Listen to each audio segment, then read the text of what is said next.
I was kidding with them, like, so we have Jello shots? Jello shots. Really? I'm like, really? Like, You I'm part of like, the meeting. Nice. I was going to bring Jello I'll get shots them out of to the cooler, meeting, yeah. but it was frowned upon. Everybody, this is Todd Chafee. He's our treasurer with the LBPOA. Hi, Jen Beasley. How are you? Hi. Hi, Eileen. How are you? When I saw you at the omelet house, I walked in and they said you still had an open tab. Yeah, I forgot to leave my credit card with them. They're going to chase me down for a while.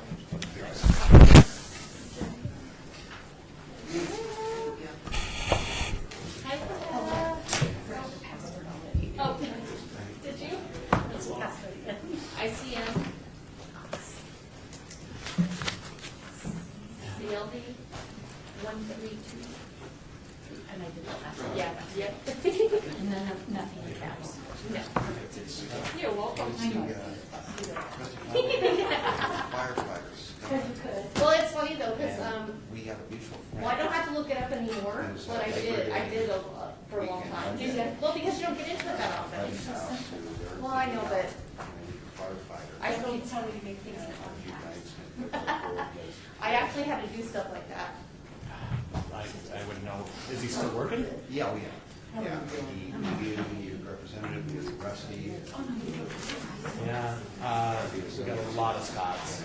So I don't know which one it would be. Great stuff. You want to see here? I can move my stuff. No, it's all Oh, I didn't know if you needed to see the screen. I brought my computer today. Oh, okay, just checking. I think I brought it last time, but it was dead, and I didn't have the power cord, and it was just a huge. And I brought an extra cord because It's different though, because yours is fancy. it is Oh, yours is for your iPad. iPad. What do you Yeah. have? I have a computer. Oh, you have to. Yeah. Laptop. I don't have an iPad. Well, no, you should get one. I mean, I have an iPad, but it's not for this. See, that's that, and then is this the minutes You for can today? still get into it. You can. Yeah, no, I can get into it. I have the password on here. If you have your own iPad, you can still get into it from the Dropbox. Yeah, that's all right. I mean, if you wanted to.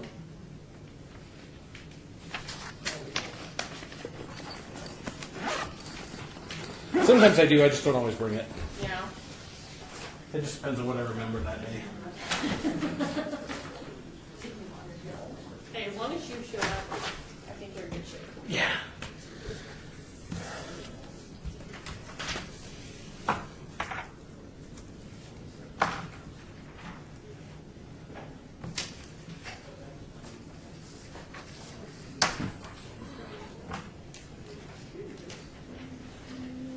Hello, hello. How's it going?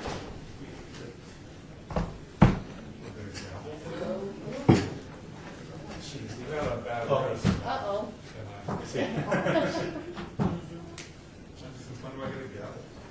Since today, I guess. Don't we change though? Seems like a super aggressive idea. Wasn't my idea. Mr. Chair.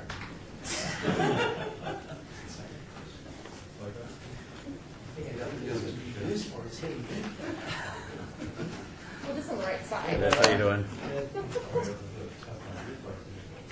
Hey, so you taking over as president over there? Or what? What's You that? taking over as president over there? That would be just an awful idea. Nice. You guys are up for negotiations next year, right? January, yeah, we start. We probably should have a sit down because us and the PPA are also up. I think everybody's up. Yeah. CEA is too. CA is next No, year. they just the following yeah, year. they're Yeah, so it might be a good opportunity for us to get together and just kind of compare notes, especially along the process. yeah. You know how these guys are. Yes. These guys. These guys. The serious looks on their face. They get the side eye. Utes. I'm not connected to the internet. Hey sir, how you doing? Good, good. Yeah.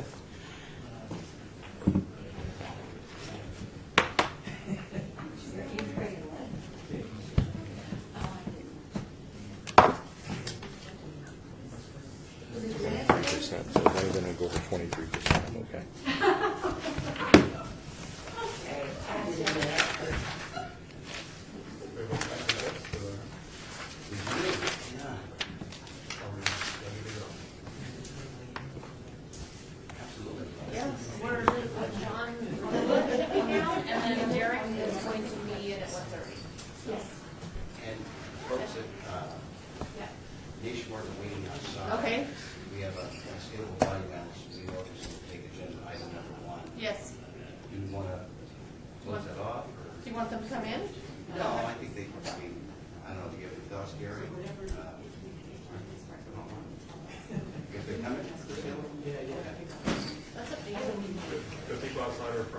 nationwide. Yeah. So it's Jim Keeler. Yeah, Do you want him to wait and then just, I don't know, I would defer to you. And that's I mean, I can check Hillary the- out there as well. No, that's a man, Mr. Hillary, Lee, that's my stable value analyst, where I call, he's in New York. Oh, okay. we can do it before, wait, Yeah, I didn't know if they wanted to, I didn't know if it would be appropriate for them to, and then hear him Wasn't their item coming up or? well, after. after. We can shut the doors. It's a very secret item. It's not. Okay, then come in. Okay. Selena, you ready? Yes. All right, we're ready to go.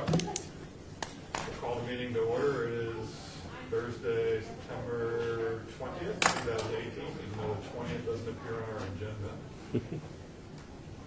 And we are in the HR conference room, 1 o'clock, and we're ready to roll. So, Freddie, I think you have the first couple items on the agenda. Yes, thank you. And I'm going to ask, Jennifer, could you please pull up the stable value presentation, please?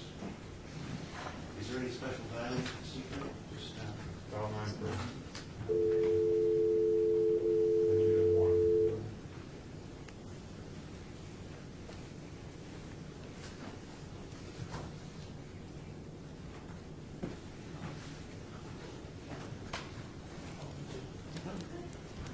Person at extension 2966465 is unavailable.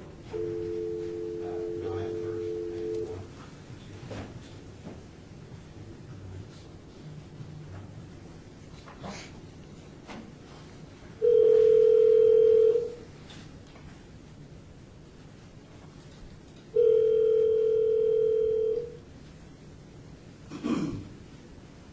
Morgan Stanley, this is Hillary speaking. Hillary, it's Freddie Sarno. How are you? Good, yourself? Good. Thank you for being back there in New York and being focused on this call.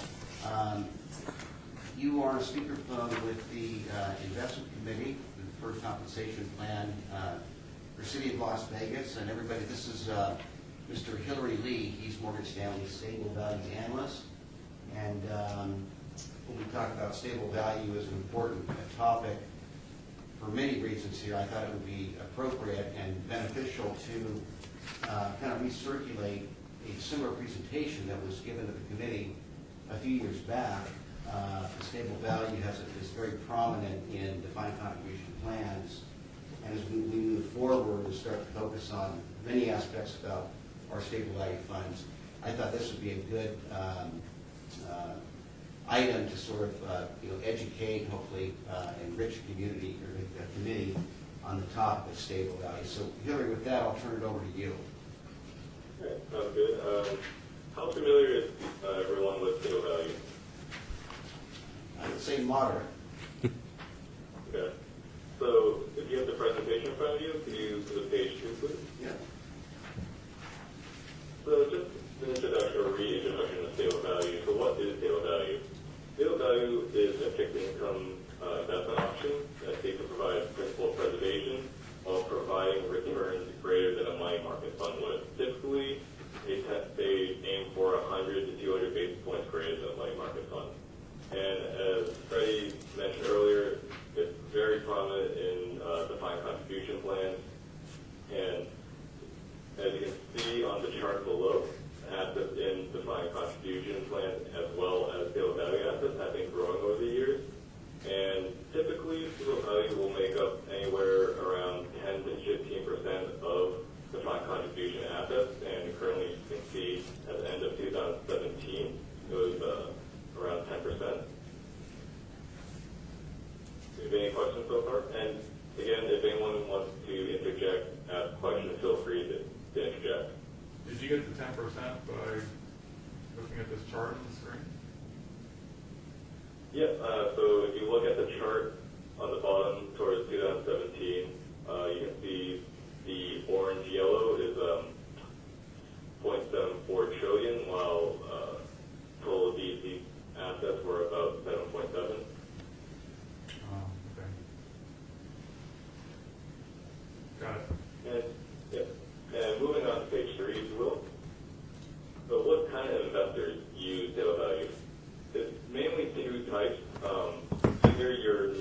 are in retirement or you're just conservative in nature. And a third outlier, usually not many of these types of investors, but they just want to diversify their portfolio a little more. Because this is a very conservative type of investment. Typically is those who are conservative or in retirement, near retirement. And looking at the chart, you can see that, stable value is considered low on the risk spectrum of asset classes, between a money market fund and a bond fund. I would consider it to have a profile of a mix of a short to intermediate term bond fund, again, with principal preservation aspect of a money market fund. And typically, most stable value products have duration ranging between 2.5 to 6 years. You might say 6 years a little bit long. Typically, those are general account products that have a longer duration just because when you're in a general account product, your assets are alongside those of different policyholders like long-term life insurance and things like that. Any questions so far? Nope. And page 4, please.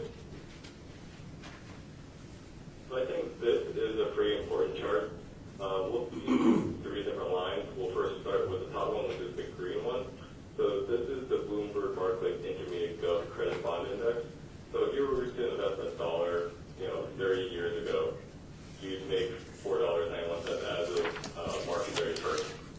And as you can see, there's a bit of volatility, like up and down in the chart. But if you were to invest in a stable value fund at the same period of time, you'd come up 11 cents short. But as you can see, it's a much smoother line, no real volatility. And as you can see, the big gap between the blue line and the red line, which is the money market fund index, you'd more than double what you would get in a money market fund. Okay. On page 5, I think this is probably one of the more important slides we'll talk about. So these are the types of stable value products that are in the marketplace. Insurance, general account products, insurance, separate account products, and pooled fund or collective trust. Let's start with general account, if that's okay with everyone. Yes. So I believe Trey told me that there's 3 stable value products, 2 general account products, and a collective trust in the plan, correct? That is correct. Okay. So in the general account product, all assets of the stable value product are part of the insurance company's general account and backed by a single guarantor, which is the insurance company themselves. So the assets invested in stable value, if you use this type of product, become alongside with the premium paid, the whole life insurance policy, term life insurance policies, annuities, property and casualty policies. So that's why there's a bit more duration risk in this. And in the event that participants need to make a claim against the stable value products, that general account, and the firm becomes insolvent, plan participants become general creditors alongside different policyholders of the company. So you have to bring wait your turn in line to see if you'd be able to get your money back with a general account product. And these are also spread products where they aim to generate a return higher than the disclosed crediting rate. Spreads are not considered management fees, so they're not required to disclose short desired target spread. So just throwing out numbers, say that the crediting rate is 3%. You don't know how much they're actually earning on top of that, so they could be targeting, say, a return of 5%, and then 2% is the spread that they're taking back. So there's actually low transparency in regards to fees associated with general account products. But because the general account products typically have a little bit more risk, and because it's spread product, they generally provide the highest crediting rate of 3 structures. And typically, rates will reset semi-annually, so every 6 months. And again, fees are not disclosed, and they also don't disclose how to come up with the crediting rate. But like any investment, plan participants on that level can move money in and out of the product at any point. So when it comes to the plan sponsor wanting to terminate or change the stable value product, there are a couple of exit mechanisms.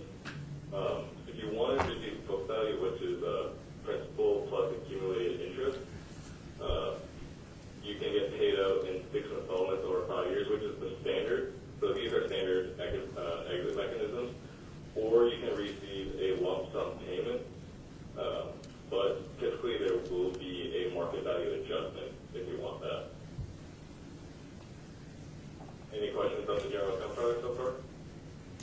I'll just point out that of the two existing general account products, the Mass Mutual, originally the liquidity provisions were that 5-year spread pay, and a few years back they amended it, and it's actually, there's a 12-month put, which makes it much more user-friendly to get out with a 12-month notice. Nationwide general account still adheres to the 5-year put liquidity provision. And I have also been seeing some products using a surrender rate charge, which is essentially a market value adjustment. Just for example, I know Principal's general account product, they have a 5% surrender rate if you want to receive a lump sum payment right away if we were changing your stable value product. Can you explain that a little bit more, Freddie? So, let's say I've been putting all my money into my Fiduciary account for the last 25 years, and I'm getting ready to retire, and I've recently moved it all into the general account because I want to have a stable fund for my retirement years. And now I'm retired, and an emergency comes up, and my wife needs major life-threatening surgery, and she needs to have the surgery right away. Can I access the money immediately? Yes, Gary. At the participant level, it's still benefit responsive, meaning you can still withdraw the money, you can still reallocate your money to different funds. The liquidity, the 5-year spread pay is at the plan level. If the plan was going to move providers or stay with the same provider and replace the stable value fund, then it would come down to that 5-year spread pay. Yeah, so it should not affect the individual participants, only at the plan sponsor level, so a higher level. Okay, so since one of the things we've talked about is the prospect of going to the market doing an RFP and potentially switching plan providers, are you saying that if we switch plan providers, we would be subject to this provision to move the money out of Mass Mutual general account to whatever new plan provider we paid? Because it was amended, liquidity provision was amended a few years ago, and I have the letter to validate and verify that. Mass Mutual will be a 12-month put. So, if we did an RFP that would take, sort of 9 months from start to finish, and we could, in theory, notify Mass Mutual that, we would like to sign a form that put in the request for 12-month put, we essentially get in a queue, and 12 months from now, when that comes up, we have the ability then to move the money and with no hit to participants. Yeah, during that time, participants can still move their money in and out of the stable value product without issue. Yeah. And then, of course, with Nationwide's stable value fund, and Jim, and we'll talk about that more here in a minute, but they have had the 5-year spread pay liquidity provision as their general provision. However, they're changing the service agreement and lowering the crediting rate. They're releasing the liquidity provision at the participant level. What about the plan sponsor level? Possibly still be the MBA. The MBA, okay. Yeah, of course, if participants were to move their money out of there significantly because the rate reduction, then the consequences of a market rate adjustment would be much less significant. There would be less money in the fund. So, you suggested that we could potentially notify Mass Mutual for the beginning of our RFP process instead of waiting until we pick a new plan sponsor and then tell them. Absolutely. That triggers the 1 year, Correct. basically, period. Yeah, and then we're not But if we obligated. ended up deciding, let's say, we don't like any of the proposals, we want to stay with what we have, can we get out of that, or? is that Yeah, we can obligated cancel by in 12 months, but we can cancel? yeah.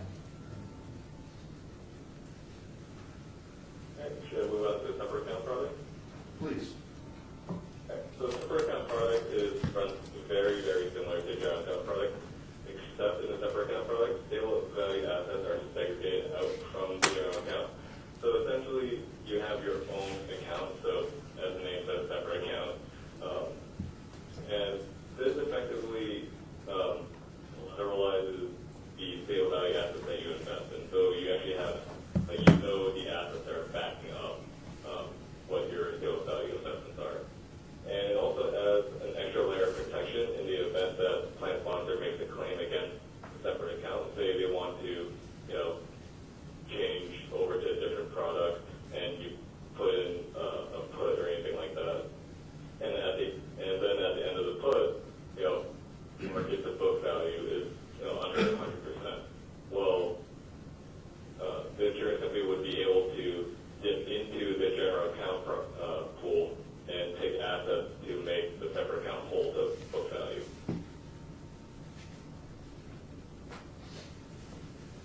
Okay?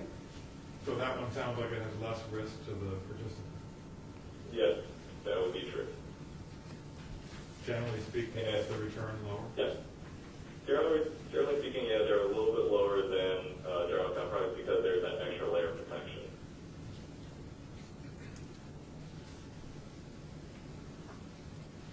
Like, I can give an example. Lincoln has a sale value product, a general account and separate account product. Both run exactly the same, but the separate account is, I believe, around 10 to 15 bits less than the general account product. Okay. And if there's no questions about that, I'll move on to pool funds or collective investment trusts. Okay, and that would be our ICMA BT plus. So collective investment trusts, or I like to call them CITs, are run by more traditional fixed income asset managers, like, you're probably familiar with them, Fidelity, T. Rowe Price, or Invesco. Yep. And unlike general account and separate accounts, there are multiple guarantors. So typically there's 4 or more, and they purchase these investment contracts or wraps that provide insurance to products. Like, for example, if a plan sponsor were to make a claim against the sale value fund and the market value of the asset is not enough to cover the book value, these investment contracts will make up the difference. So similar to the way that a separate account, where they could dip into a general account, these wrap providers would make the plan sponsors whole. But these contracts do add an extra layer of fees known as wrap fees. And fees for CITs are pretty transparent. They're disclosed by fund managers and typically include, like I said earlier, the wrap fees, a management fee, and possibly a sub-advisor fee if they have parts of the portfolio sub-advised or externally managed.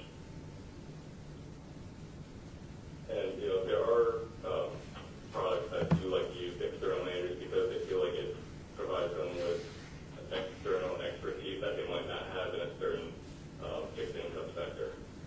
But again, this adds an extra layer of fee on top of the product. And also, the crediting rate for CITs are very transparent.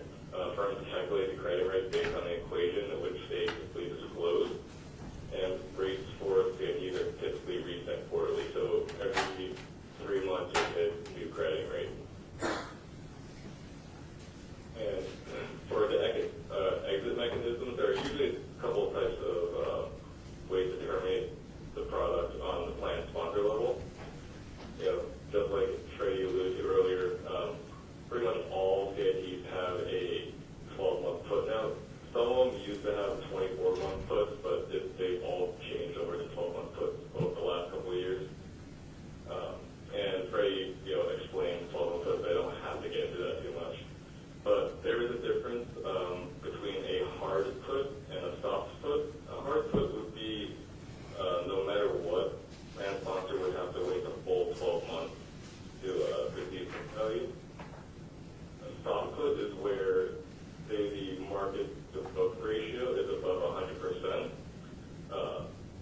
The plan sponsor could receive the payment out early.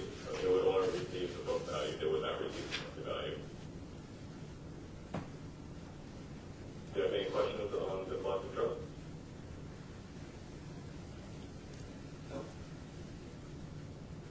All right, that does it for this slide. So just to make sure I'm really clear here. So in my example earlier where we were pulling out through an RFP process and switching to a different record keeper, if we chose somebody other than the Hartford and the 1 year wasn't up, would we move everything but the general account back over to the new funds, and then the general general account sits there on the side, it's still a Mass Mutual until the 1 year put period is over, and then it moves? Yeah, that's usually how it happens, and if there is a new record keeper, depending on the record keepers, it's sometimes done a couple different ways. One way is to, on the new record keeper, even though there would be a new stable value fund, that you, if you wanted to have defer money into that, you would defer money, it would show up as a, part of your asset statement, you get whatever crediting rate, but there might be a fee, the data feed for the new record keeper, and on your statement, it would still say, Mass Mutual, fixed account, and the value of it, and then after 12 months, that value would come over and be mapped into the So new the new fund. record keeper would provide you a statement that would show both your new plan offerings as well as. your That's how it's general done account. most of the time. There could be potentially situations where a participant would get two statements. So at least all their retirement account assets are accounted for. But when we did City Henderson's, everything was on the new statement. Given that one of the things we've talked about is potentially the folks that develop the general account in Mass Mutual wanting to stay with it, wouldn't it make more sense to not trigger the put until later in the mix, let them stay in that general account as long as possible?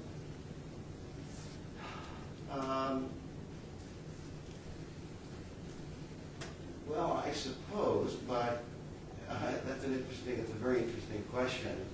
I'm not so sure Mass Mutual would let that happen. I don't know. Typically, these products wouldn't allow like a concurrent running stable value product alongside it. Well, if there was a 12-month put period, and so the 12-month put period, you try to time it as close as you could with the mapping of the other plan assets. Is that what you're indicating, Hillary? Yep. Okay. So. Well, my thought process is, let's say, you don't have to pick one. We said we go to Empower like we did Nationwide, or Henderson, and their stable value fund is 3%. Mm-hmm. We still got the Mass Mutual at 4%. Wouldn't somebody want to stay with Mass Mutual as long as possible? If that was their strategy, is put all their money in a stable value fund? Yeah, I can certainly see that. I don't So if know. you trigger the puts, let's say at the beginning of our RFP process, and you're halfway through it, by the time you select a new vendor, then they've lost half a year of difference between the 3% and 4%. Yeah. If you don't trigger the put until the day we go live with the new plan, say, then they get a whole year of still getting the 4%. And if they want to move over, they can. Yeah. They can't move, you're saying, I think he said you can't move to the new stable value. We until can't the old move them, one. but they can move themselves. Yeah. So. Into something other than stable value fund. Yeah. I don't know. I think if Mass Mutual would know that you're going to terminate your agreement, I'm not so sure they would allow that. Doesn't the put work both ways? Well, yeah, but they could in that regard, they could say, in that case, we're not going to give you the 4% anymore. And we don't know.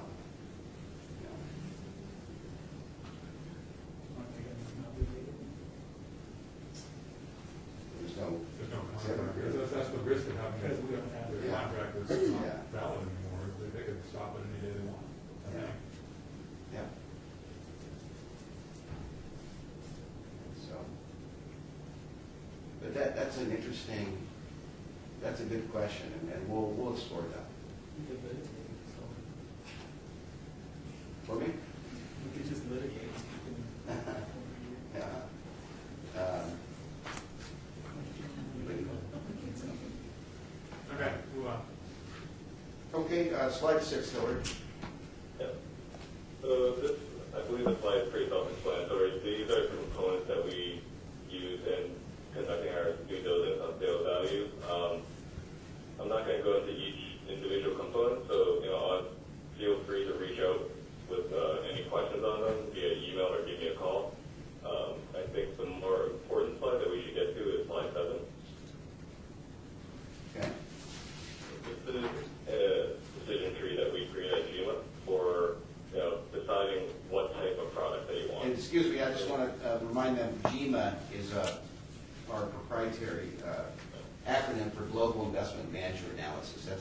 research organization.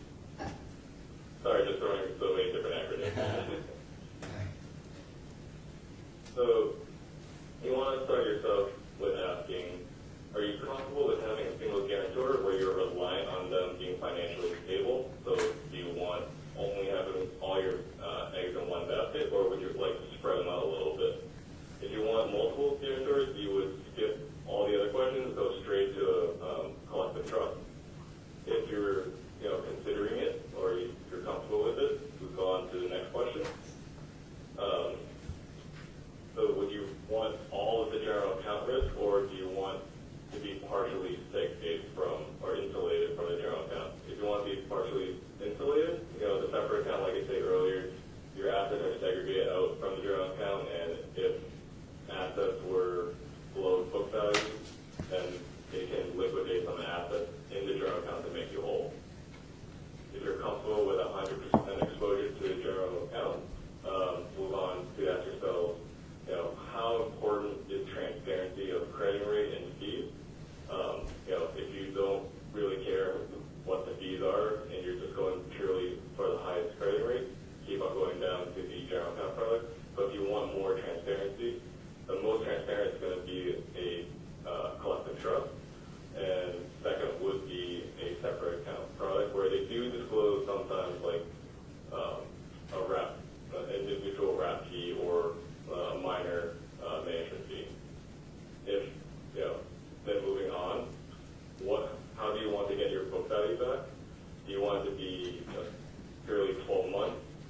Usually that will be the collective trust, and now, as Freddie said, some general account products and some separate account products are moving towards the 12-month plus, but that's not really common in the market right now. If you're okay with it being market dependent or waiting 12 months, you can go with either a general account or a separate account product.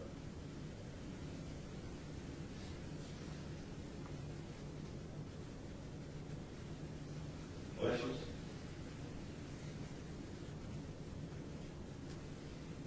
So it's all about trade-offs. So how does this chart doesn't seem to lead one very easily down the center path, and it seems to be set up to guide us towards one of the other two sides, I'm guessing.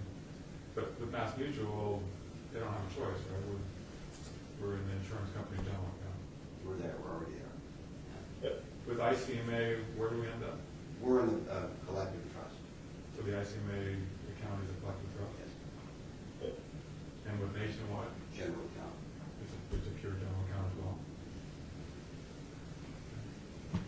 Were you aware of that, John? I don't think I was, but I didn't know all three of these separate things. Yeah, and I guess. I thought there was just a general account. Yeah, and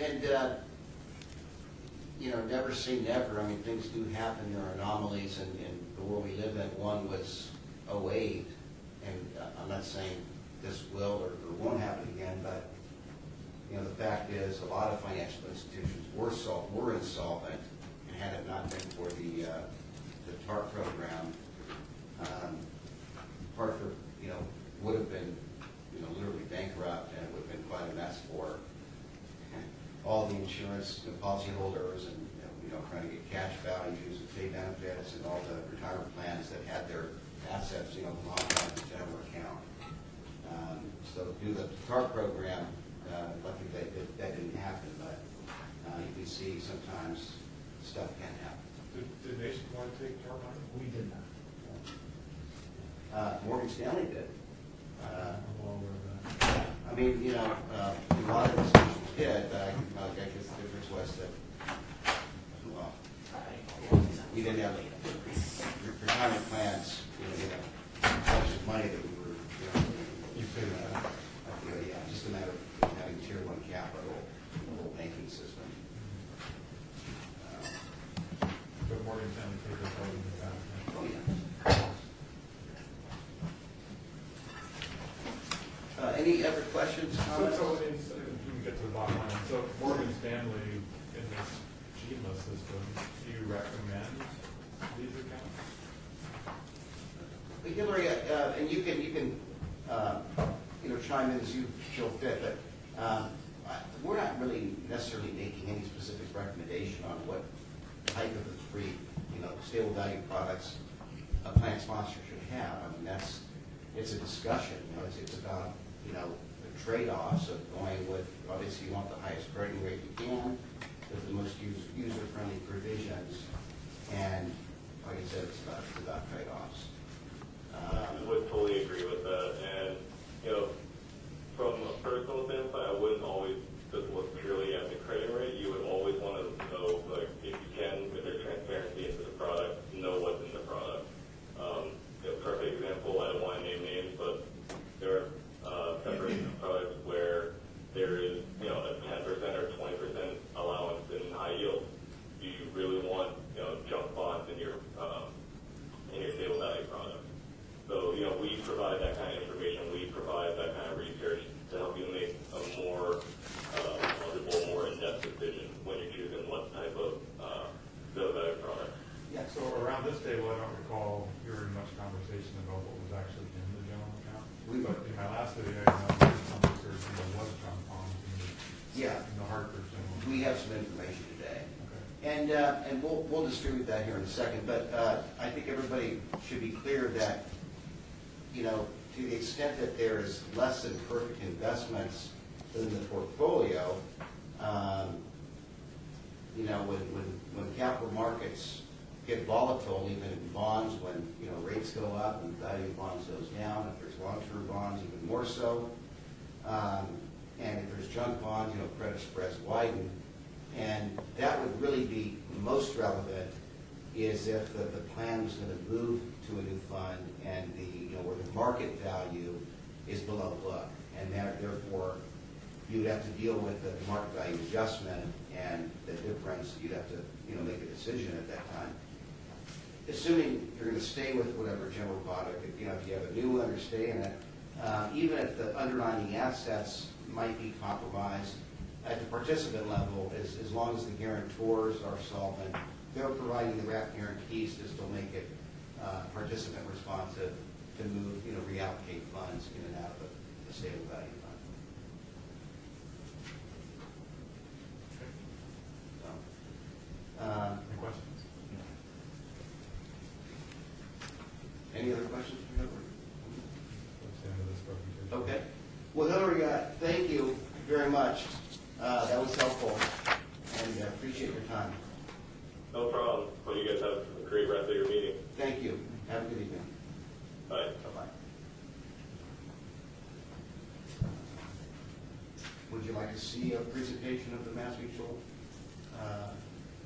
Stable Value Fund now? Since you have one in your Yeah. hand, he's got them ready to And there is, on this topic.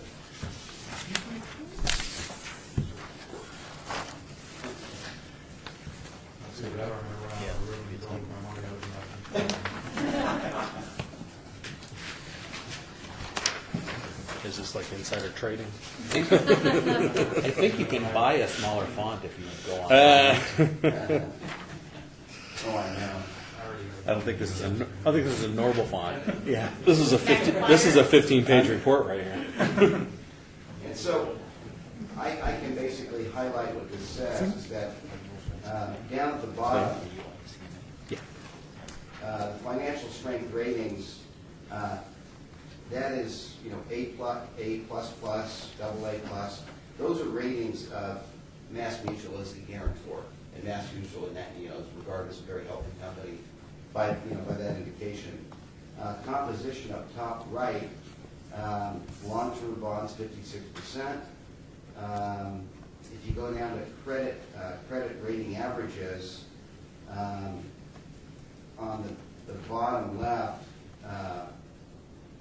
National Association of Insurance, what was it? Insurance Commissioners is a rating system where 2.6% are in B paper, which is not investment grade. You got 40 basis points in or near default. You've got 3.4% in BA, is essentially non-investment grade, and then 1.1% in CAA. So essentially, 7.5% of the portfolio is junk. And 40 is just a line budget. Yeah.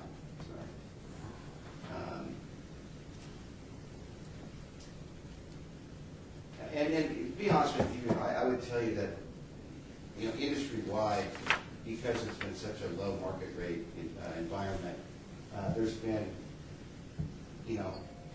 around 50% all investment grade in triple B to try to pick up yield. The problem comes that a lot of pension plans and endowments that have a investment policy mandate of only investment grade debt, when things go bad and there are some downgrades and those triple Bs become non-investment grade and have to liquidate to go upstream and buy investment grade, that could be disruptive to the marketplace. And I understand this isn't our only offering that's in junk bonds either. We have some of our high yield bonds that are junk bonds as well. Yeah.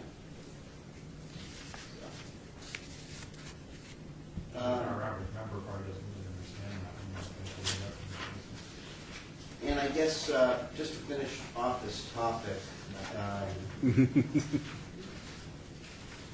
we did go out and get some rates, some current rates, and so we were asked to kind of assess the marketplace, and here's a few representative rates amongst general accounts. New York Life General Interest Account has a crediting rate 2.8% net. That's their net crediting rate. Great West Guaranteed Interest Fund 1.35%. So stable value products, New York Life Anchor 2.29%. Here's two Mass Mutual products. Mass Mutual Core, these are insurance companies' separate accounts. Mass Mutual Core Sagic, 4% crediting rate. Hello, can you confirm they can go up to what in high yield? On the core Sagic, they can go up to a 10% position in high yield. Right now, they currently sit around 4 or 5%. And then the Mass Mutual Core Sagic 2, the current crediting rate is 4.3%. And they can go up to 20%. Is that right? Yeah, the diversified can go. They have a second version that can go up to 20% in high yield, depending on what. Yeah. So even more junk bonds. Yeah. Doesn't mean it's going to, but. And that one right now sits at around 10%. And then in the collective trust, a few representative rates. Prudential Stable Value Fund 3.15%. Putnam Stable Value Fund 2.35%. Goldman Sachs Stable Value Collective Trust 2.03%. And the difference between those rates could usually be a function of the credit quality, but also the duration. Some funds will take a little more duration to try to get more yield. And while everything's good, that's fine. Participants get a higher crediting rate. But again, when interest rates go up, there's more interest rate volatility. That will have more impact on the book value, or excuse me, the market value, which then comes into play if you do want to move the plan at the plan level, move the fund at the plan level. So that is what we have to talk about in terms of stable value.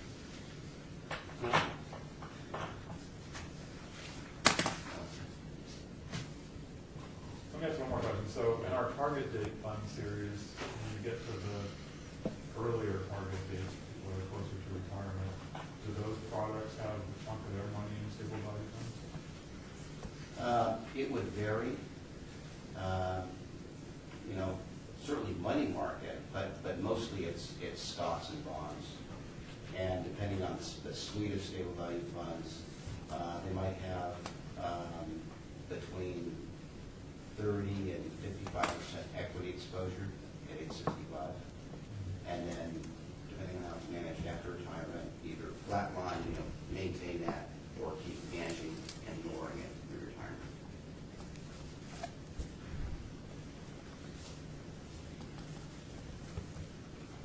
Okay, great. I'll move on to agenda item 2. I am. All right. Thank you for listening. Yeah.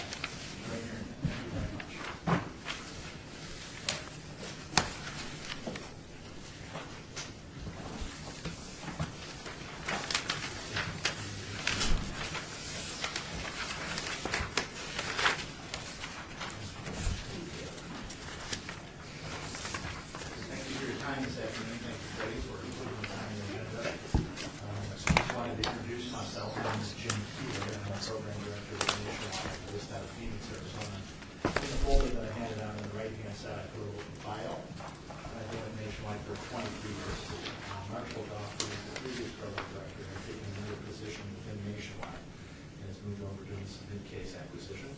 So I'm very happy to honor to be working with you. I had a chance to come by earlier and meet Freddie and Vince, and thank you for your time. I'm very excited about the opportunity that we have to enhance the plan. I do very much appreciate the community's support in executing the documents. I brought Julie with me today. Julie's our local servicing representative, as you know, that lives here in Las Vegas. She's very knowledgeable, engaged, and dedicated to helping our fire employees plan for their retirement. With that being said, I just wanted to kind of go over a highlight of some information I've provided. And I will address some questions with the fixed account that you brought up in the previous agenda topic. In the booklet, on the left-hand side, just for your perusal, or this time, I'm putting several economic reports, our weekly, monthly, our dashboard, and our housing report. This is some good information that we'll be taking. On the right-hand side, of the bio, is the aging success report. This is our report that we produce for plan sponsors that shows all the plan benefits. Really slices and dices the plan, where the money is invested, age groups, account balances, gender, those types of dynamics. It's a very good report, and I'm always happy to answer questions on that. And then below that, I'll put a 457 guidebook, which if you ever can't sleep at night, you can break that open. It's everything you ever want to learn about 457 and more.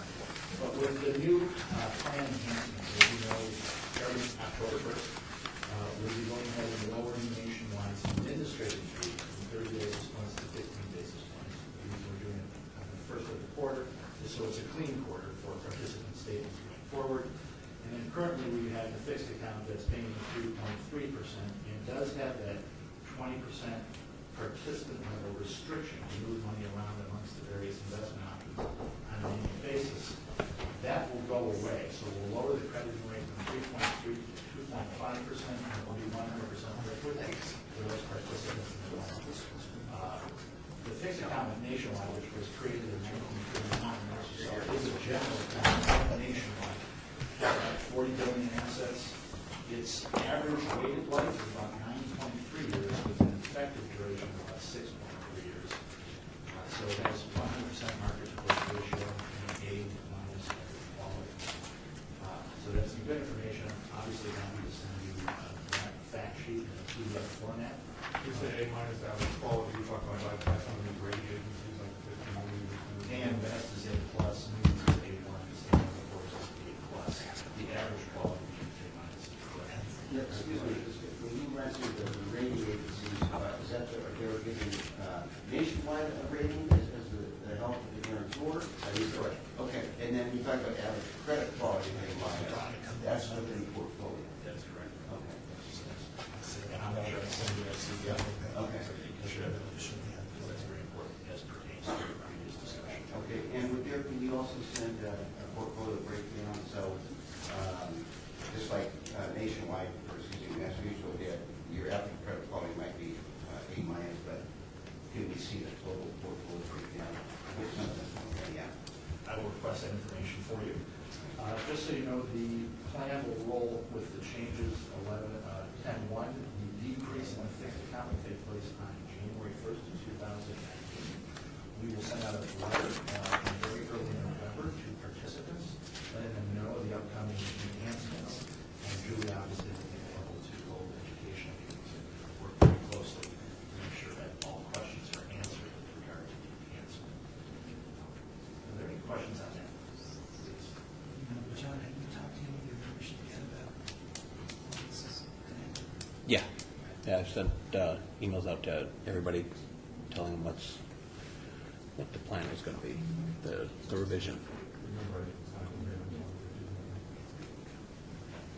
Thank you. Julie's more than happy to answer any questions, be as available as possible to you, to the Right. show, so they can feel comfortable with what's happening. I think it's a very positive step on the very side, especially for those individuals who maybe having a longer working career and want to try to outpace inflation and have very low investments with the lower nationwide current fee, means more money going to their retirement. So please. Jim, can I just mention something that's important? So, across the 457 boarding plan, the record keeping fee is going from 30 basis points to 15 basis points. Okay. But rather than go through because remember, we're still living with the reality that some funds in the lineup pay more revenue sharing than others. So at this point, rather than do a whole, kind of wholesale share class change of every fund, of every investment option in the lineup, participants will be credited back the excess revenue generated. Can you explain how that will work? Sure, we usually utilize the Vanguard governmental money market fund for that. Anything above and beyond what Nationwide is guaranteed in the contract of 50 basis points through revenue sharing or trades funds that is the core lineup. We will put into the revenue reimbursement account and at the direction of the committee. We'll credit that back to participants. That can also be utilized for anything related to oversight of deployment by education or which is this coming week in Philadelphia, which is our annual industry conference. Those types of things. Those types of And so if, how do you know who to allocate the money back? We would have a meeting with the committee to agree how you want to do that, whether it's on a pro rata basis or you want to do it based on those with certain balances and accounts. We can pretty much slice and dice it however you want to do it. We'll come back with some various proposals. And you can decide what you want to do as best fit. I know, do semi-annual or? We can do semi-annual, we can do it quarterly. We see depending on how much is in the account, obviously. Annually, we see what plans to pro rata those that still have balances in their accounts. Yeah, and the idea, if we were to consolidate, the idea in putting everything together is that you would, generally speaking, have, strip out the component of the expense ratio that goes to revenue sharing and not all the funds that would share zero revenue. Well, for the investment fees would go down, and also that would make our review process much more dynamic, or make it look better because we'd have lower expense ratios. It would, funds would compare better to the benchmarking peer groups and all those things, and you create the revenue by either providing a baseline asset-based fee around participant accounts, or by doing a flat fee across all participants' accounts. And we can, that's a whole other philosophical discussion. No right or wrong in that regard, but something we can talk about. Thank you for all your hard work, and thank you very much for your partnership. And it's a pleasure to meet you all, and we'll have some more information to provide with each meeting for your request. I have one more question. Yes, Is Nationwide still on our side? Thank you. It's still on the letterhead. I haven't seen that in too much lately. I think you'll see some new paint and new commercials coming out shortly. So thank you very much for your time today.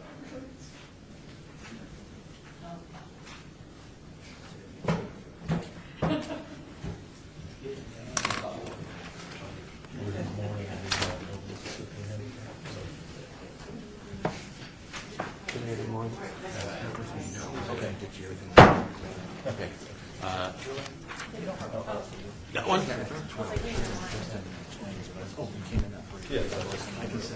Oh, yeah. Okay, that works.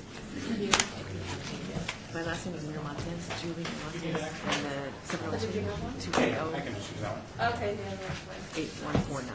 Put it back to normal. Awesome. Call me anytime. Thanks. Right, Susan. Thanks, guys. Thank you.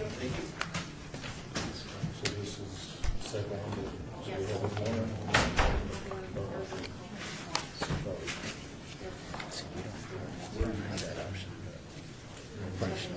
That's what we're trying to do.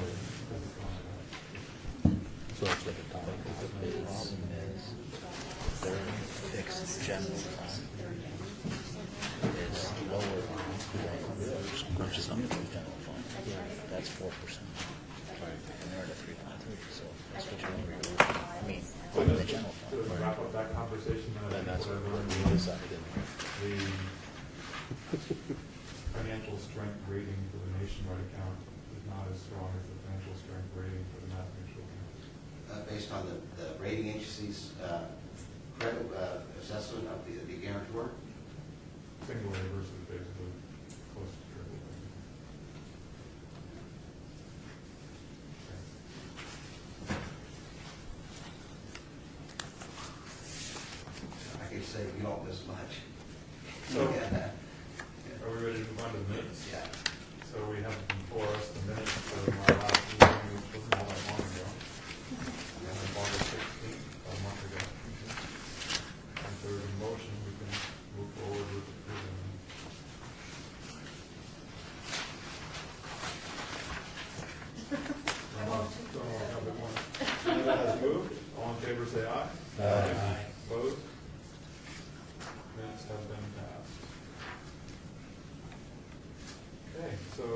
consent watch list items? None and none. Well, one for development, or I I want want that. we can look at that when we review the IC. Okay, so I'll move on to item 5. Yeah. And we can reference the Mass Mutual book.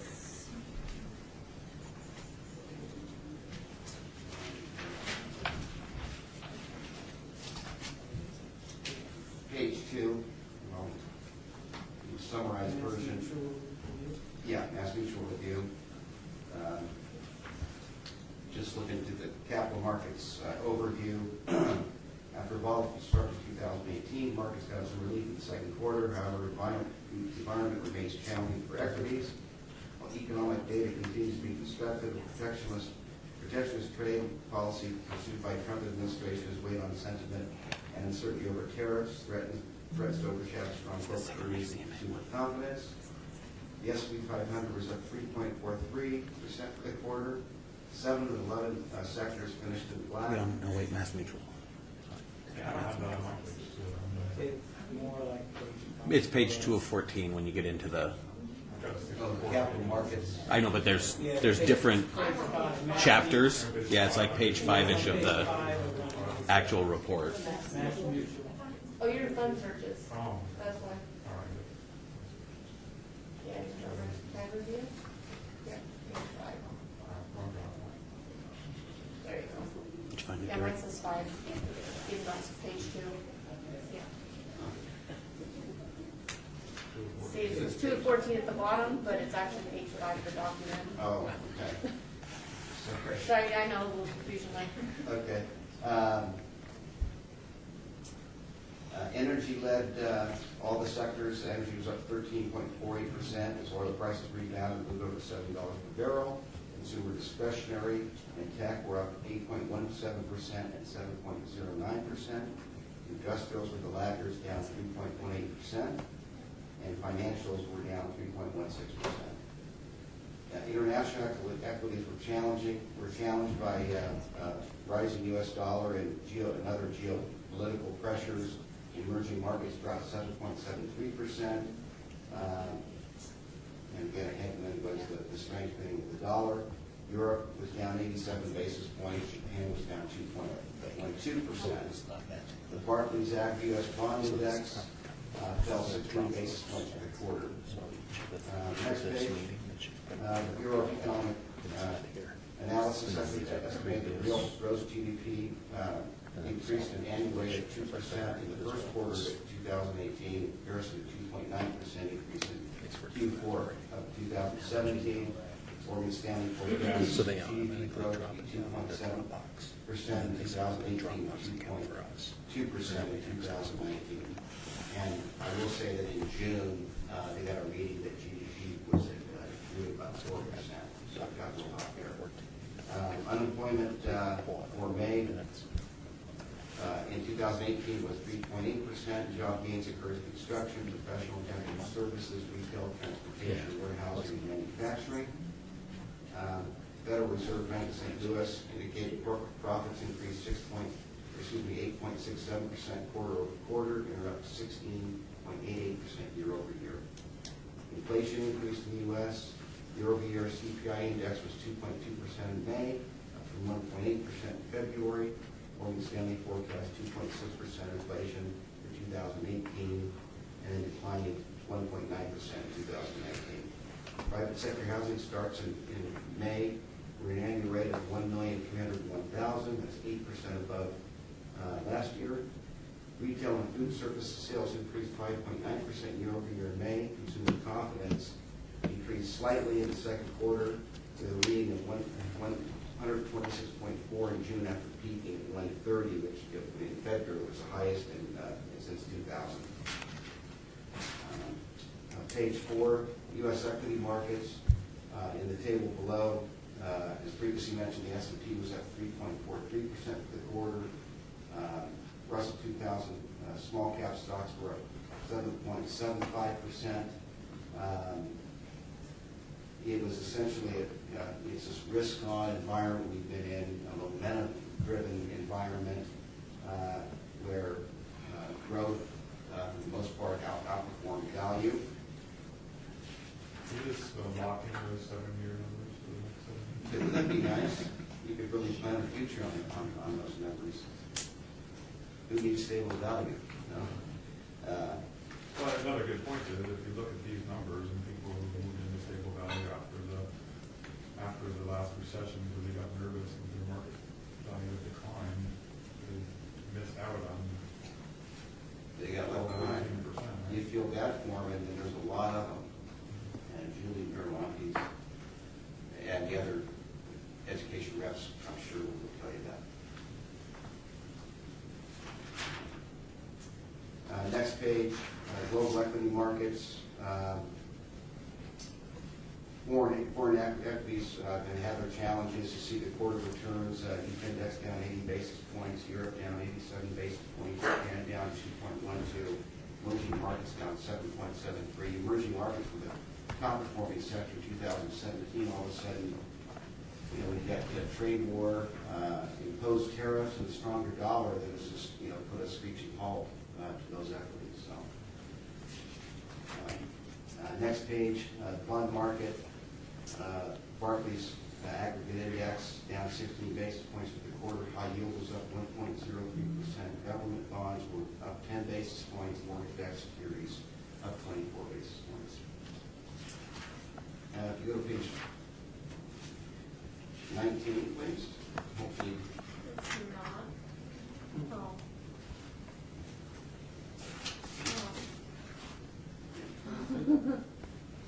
19 is, I know, it's Yeah. like, that's 19. this is it? Yep. It is 19. 19 comes after 14, of course.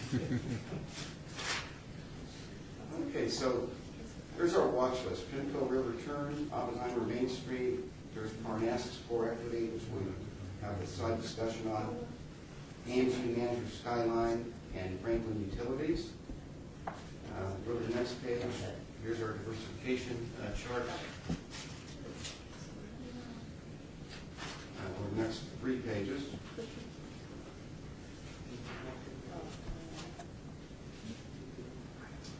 Page 23. There's the plan composition. Stable value at about 48%. And target date funds, which is, we've got such beautifully performing funds, are being grossly underutilized, less than 2%. Next few pages. How often does the education rep come out here and meet with how many slots are then available to me? They spend all day here on CMTs. 2 days worth of slots? Are they all booked? I haven't gotten the utilization from them in all I can. Julie is station to station for nationwide. Just come out quarterly? Just whatever you call.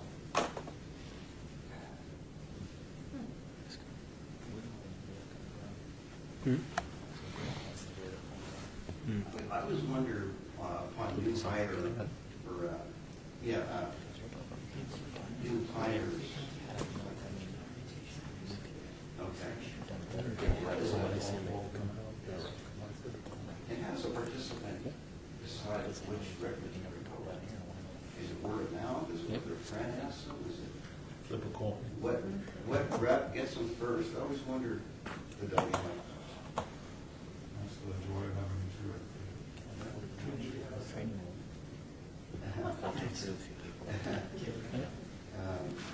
And then page 24,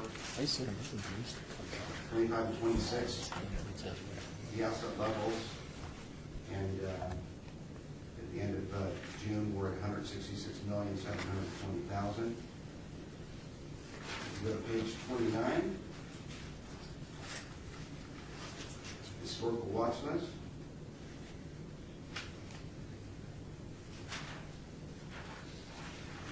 And 31 is our scorecard detail. Are we going to come back to the Well, we're gonna, You told us to go to 29, and then you put the 31. No, no, just, yeah, there's just a visual of the funds that have been on watch list historically. None of them have been on for more than 6 months. That's right. Going back to first quarter. Yeah, manager Skyline was 3 quarters, then off, then 2 quarters. Yeah, but you have to review. Yep. Basically, something just kept it off with the Yeah. watch. And we have the fund surge. Yeah. Yeah. And so if you go to page 31, there's our scorecard detail, and PIMCO real return has been on watch. And we have quite a few fund searches to go through, and I wanted to, before we get into those, kind of convey a thought. And you know, we never stop learning. I know I never stop learning. You know, we're students of the game, and you know, networking with peers, meeting with other committees, risk attorneys, and you know, the investment policy statement, the investment performance criteria, you know, that we use for investment monitoring. You know, it's not etched in stone, necessarily go on forever. You know, it's a living document that can be updated as, you know, perspective changes. And you know, I sat through a very productive meeting with another large retirement plan, corporate plan, and their risk attorney is always present. And we're in the process of updating their investment policy statement. And what we're putting in is some language that tries to encourage funds staying in the lineup a little bit longer. Because what I believe is that sometimes we're a little too kind of hairpin trigger happy with replacing funds and not giving funds an opportunity to have good, you know, risk return trade-offs. You know, here we're in this, you know, momentum-driven market where you know, you might have a fund with, you know, that's underperforming on the upside, that has a very strong Sharpe ratio and alpha that doesn't look very good, but when the market turns, it probably will. And so I think that I would propose coming back next time we meet, and doesn't necessarily have to be changed at that time, but start having some discussions and kind of broadening our thought processes to, you know, what the right criteria would be. Well, didn't we just recently do that because we were looking at just the 3-year and 5-year, and now we're going across more points to get to the total score, and basically going off the total score than we are. Well, we did, and we're, you know, we're including some risk and some performance and risk metrics like, you know, alpha and standard deviation or Sharpe ratio and things like that, and that's all good. But some language that you know, talks about, you know, when a fund goes on watch, to let it stay on watch a little longer, you know, maybe for as long as 4 quarters, until additional, you know, action should be taken. And that way, you know, we've seen it, you know, before. You replace a fund and it does well, and vice versa. So I just think it would promote a little more disciplined, you know, in the monitoring process to give funds a chance.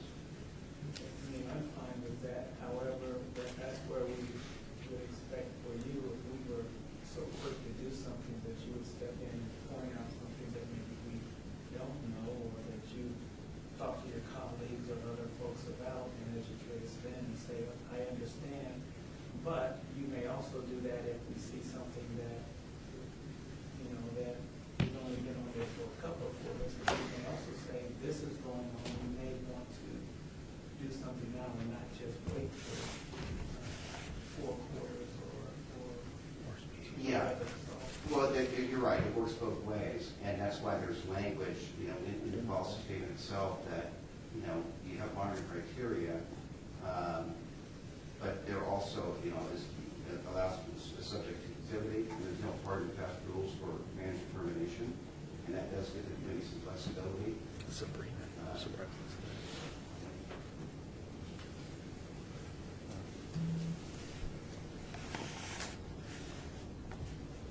Okay, so, and here's a perfect situation where the PIMCO Real Return Fund, 2 quarters ago, it had a score of 44. Last quarter, it plummeted even downward more, 22. And this quarter, it's come back and is now in compliance at 56. And so, by that, you could say, well, it's approved, take it off watch. But we do have the fund search. That's still a 4-star rated fund. Pardon me? Still a 4-star rated fund as well. Yeah. Yeah, this category of funds is a little bit trickier in my mind. Because It is. There's such a tight spread, I think, in the returns. That's right. It doesn't take much to throw somebody off 50% factors. You got the first 4 columns. Right. Not much difference in EA in return, diff range, rankings. Yeah, so,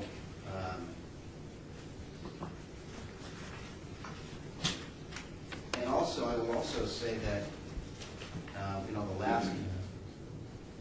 the last agenda item is further discussion on the consolidation, and, I guess we can give the committee a background of the briefing meetings and talk about, how we're moving forward, but, once that process starts, at some point, all movement of funds will be basically be put on hold, while we start the RFP process.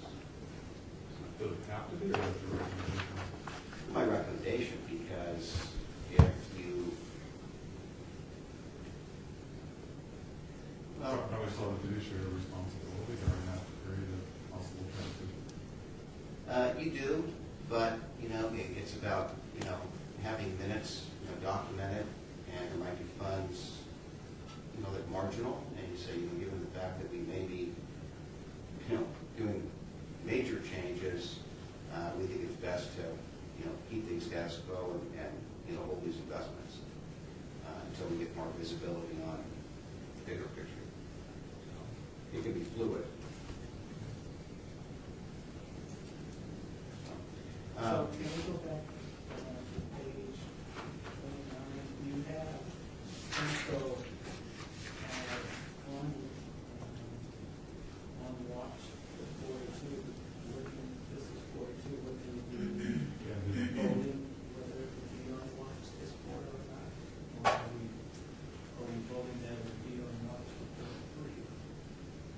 Because this may be a time we would say. Well, it has to be, you have to vote to take it off watch. Correct, yeah, this is quarter 2. Mhm. Yeah. Or we're doing quarter 2. So basically, we would be removing it for if we vote. That's right. To remove. Yeah.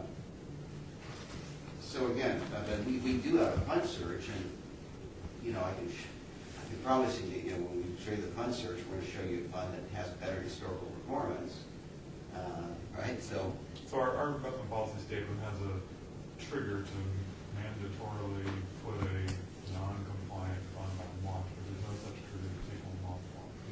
right. It takes a motion and vote to take them off. Yeah. Because we know that if you could do a fund search on anything less than 100 is a possibility. That's right. But I think your point earlier, Brady, was you don't want to jump around and be too reactive. You want to have a fairly stable slate of funds.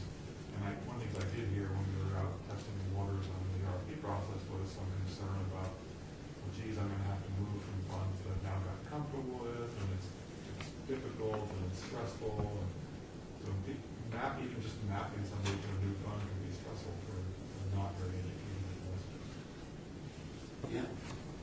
Yeah, and yet another concern is that, and Mass Mutual, Dario has said more than the other record keepers that, you guys can do a lot of fund switches, and when they send out those 30-day required 30-day notices, that's an expense. That is an expense. And at some point, it could affect the pricing of the plan. And so, you know, I know some other client of mine is, we're trying to get this language, you know, amended into the document that allows funds to stay on and be a little more deliberate and you know, try to instill a little more discipline and to try to put fund switches on maybe an annual or biannual cycle where you can consolidate notices and make the plan more cost efficient. Is it possible when you switch plans to negotiate those kinds of fees? Yeah. For those fund switches? Yeah, absolutely.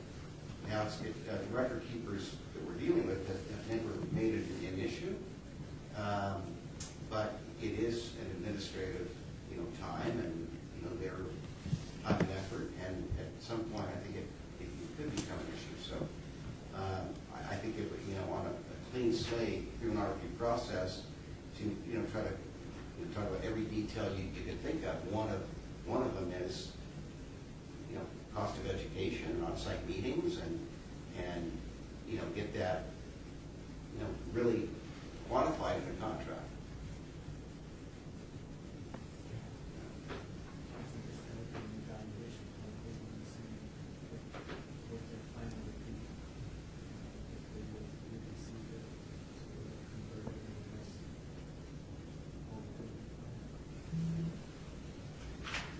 So, Fred, are you saying you've got a fund search for all of these ones that are on watch?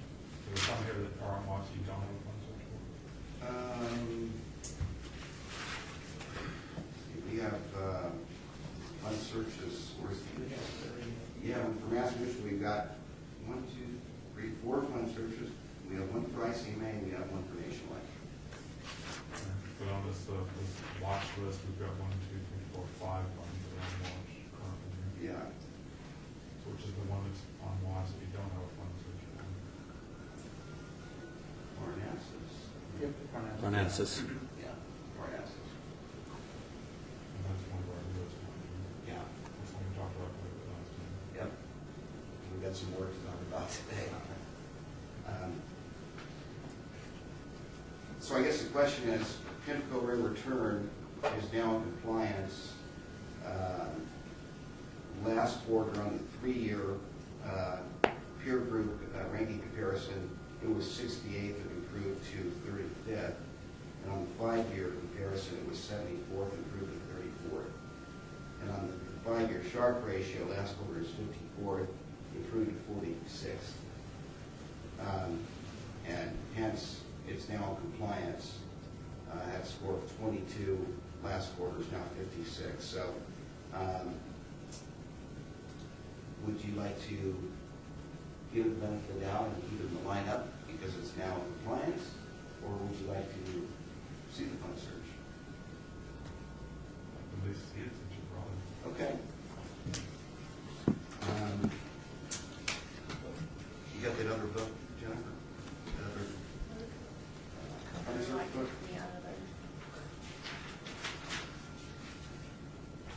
And this would be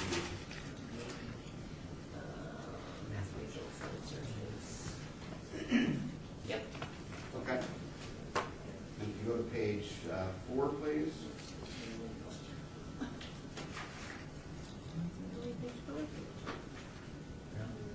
So there's, now this was a very kind of a challenging fund search. And again, Mass Mutual made it more challenging because, you know, we gave them, you know, quite a few funds, and this is another handicap, you know, element of being handicapped. Many of the share class options weren't available, and it would take, you know, what, 8 to 12 weeks to build them. However, if you go to page 10, and the scorecard detail, and you've got inflation protected bond. There's the AB inflation strategy. It's a 100% score.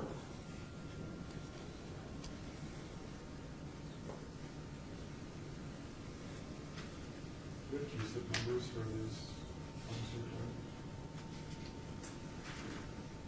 Well, registered mutual funds are generally identified through symbols. Could we have symbols? Yeah. Usually it's trying to type in the name, figure out which one it was, and Yeah, so the AB Inflation Strategy Fund is, the ticker symbol is Apple, Boy, Nancy, yellow X-ray.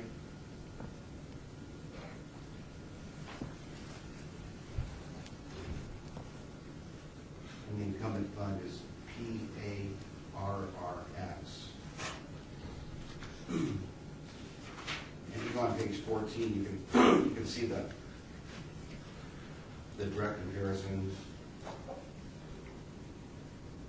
The AV fund outperforms PIMCO fund for the quarter, year to date, 1 year, 3 year, 5 year. Has a higher alpha, a lower beta, and a higher Sharpe ratio.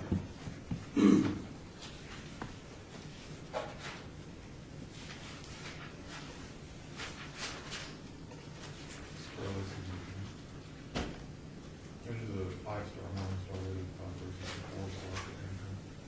Yep. If you go to page 20, its expense ratio is 50 basis points.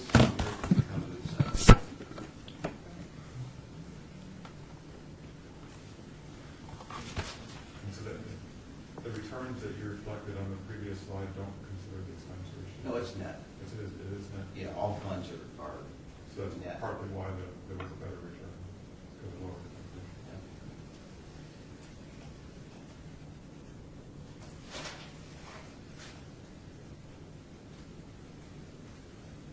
Are you sure you did? No, Can't there- get it. can't get into it? Oh. Can you see this, I Ted? see it. No, No, I think it's not. I don't know what they do. Well, I don't think I've yet to, bring a fund search and show funds that aren't better than the existing funds, so. This is the only one you brought to compare to though for the inflation protection? Yes, but it's, by all accounts, a pretty stellar fund. Looks like it. I mean, it's nice to have numbers that are in single digits instead of 2 digits.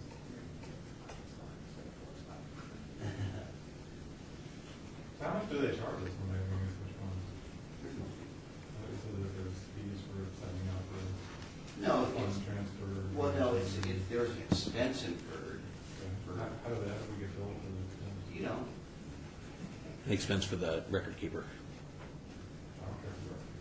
Yeah, but at some point, if they're incurring more expenses, if their costs aren't fixed, and if they're variable and they're, trending higher, Does it affect the revenue share? Expenses?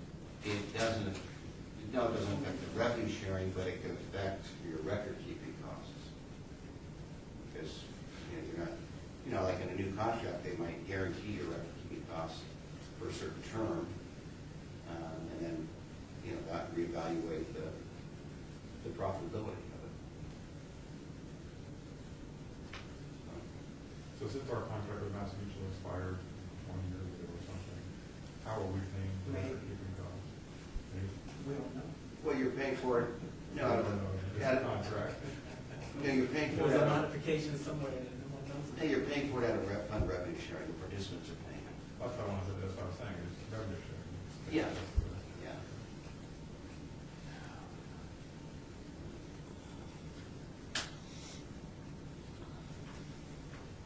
Okay, so you want to keep going? Here there are 3 choices, right? Stay with the existing fund, and then under that choice, there's keep it on watch, take it off watch, and then the other choice is remove it and replace it with the savings.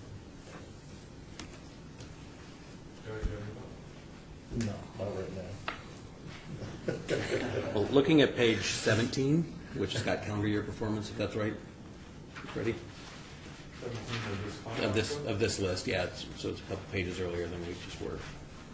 These two, it looks like they trade which one is better almost every other year. Yeah, well, this is just another way to slice it. Well, that's what I'm saying is but Yeah. especially on something like this, they're so close anyway. Page 17. It shows calendar year performance back to 2011. They alternate. I worry more that we sell low and buy high, and then they switch next year and do it again, than that there's that small variation in these bond funds. They're not going to be that spread. I'm just looking at this one thing too, and it just, like I said, if they're switching every year. I have to make a motion to make no motion. Just change. Leave it on watch. We just leave it, we can take it off watch, if you want, or we can leave it on watch. I think we're all convinced that. So our rules prohibit us from switching a fund that's not on watch? No. We can switch a fund that's not on watch? I guess we don't care.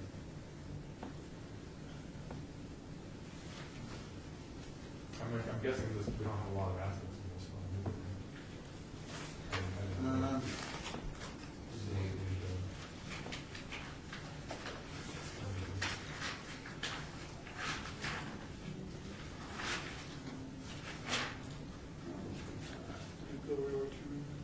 $1 million. 28,000. 0.6%.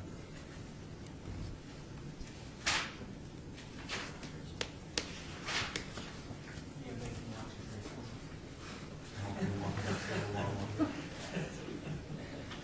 But it's nice to know there's a lot of options. Where's the AV stand? Alliance Bernstein.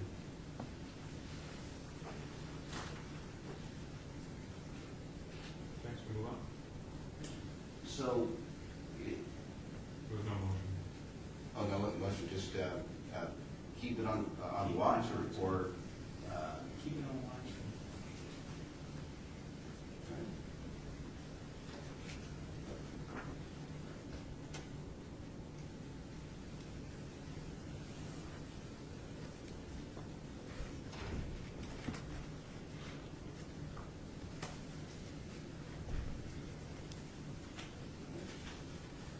Okay, you see the other funds on this page are performing beautifully.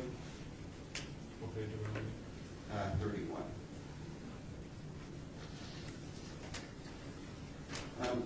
I just want to point one thing out. I hate to digress, but just something to know that PIMCO River Turn, was on watch. It had a material improvement in the performance and in the point scoring, where it had great improvement over the 3-year, 5-year Sharp ratio that essentially drove it from points 22 to 56. So it's currently on watch. You're not going to replace it, but you want to keep it on watch even though it has a passing score.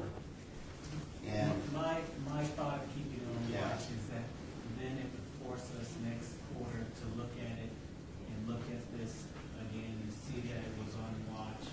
Although we're going to make the note, and it probably should be reflected in the minutes, that the chemical road return was above the watch criteria. We kept it on watch just like a monitor, so we're just keeping it Okay. on watch to see what happens, and then we may make a decision next quarter whether we do something with it, such as just take it off the watch or. Okay, That would fair be- enough. That's my thought. No, and fair enough. And the reason why I bring that up is that Oakmark equity income is ranked 56. Yeah. It was never on watch, and it certainly, I don't think, should be put on watch, because it has a passing score. So I just want to kind of make that comparison with everybody. So, But it may end up on watch next. no. It's never known. Target date funds doing extremely well. And on page 32, we get into the Oppenheimer Main Street that continues to be under stress. 2 quarters ago, had a score of 33. Last quarter it plummeted to 11, and this quarter it's still at 33. It's on watch, and we do have a fund cert to look at. And that will be on page 10 of the fund search book.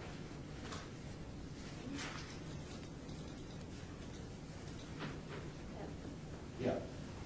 So we're looking at the funds under the large blend banner on the left. We got American Funds, Fundamental Investors, Goldman Sachs, U.S. Equity Insights, and T. Rowe Price Opportunity, Capital Opportunity Fund. 1-year return Goldman Sachs has the highest peer group ranking, 9th percentile. 3-year T. Rowe Price has the best at 8th percentile. 5-year return Goldman Sachs, 6th percentile. Alpha, 5-year Alpha, Goldman Sachs, highest 11th percentile. Sharp ratio, Goldman Sachs, highest percentile.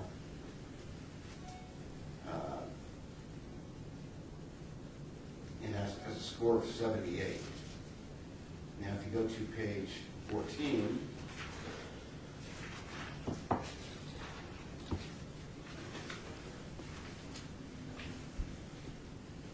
in the middle of the page, T. Rowe Price had the best quarter, 351 year to date. T. Rowe Price actually is second, where Goldman Sachs was up 360. 1-year return, Goldman Sachs is the best at 16.16%. 3-year return, T. Rowe Price is the best at 12.15. 5-year Goldman Sachs is the best at 13.79.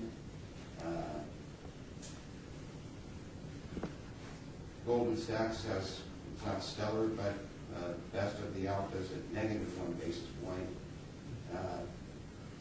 Oppenheimer, coincidentally, has the lowest beta.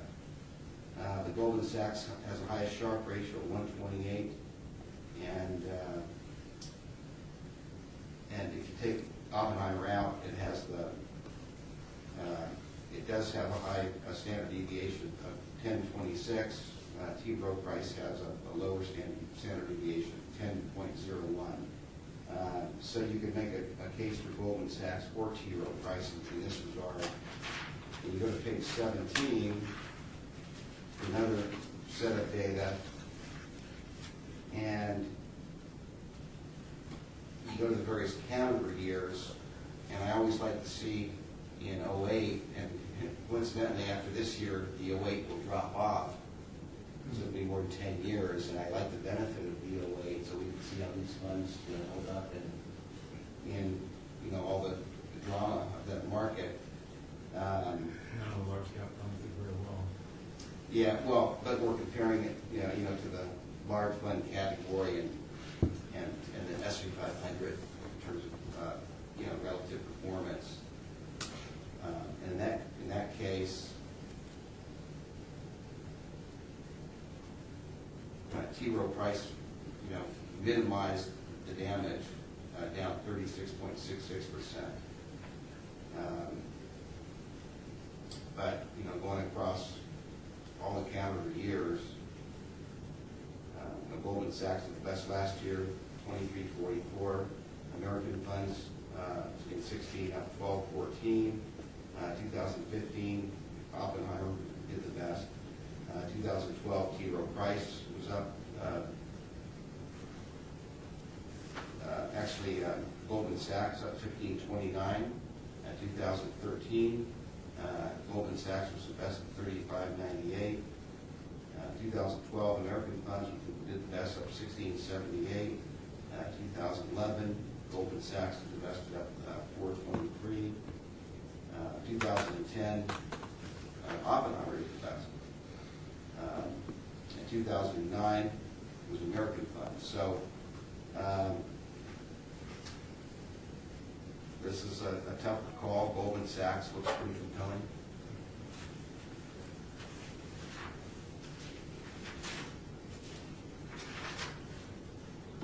And then for a cost comparison, they're all very evenly spread is 94 basis points by Oppenheimer, and the most expensive one is T-Rowe priced at 97, so they're all very tightly together in terms of cost.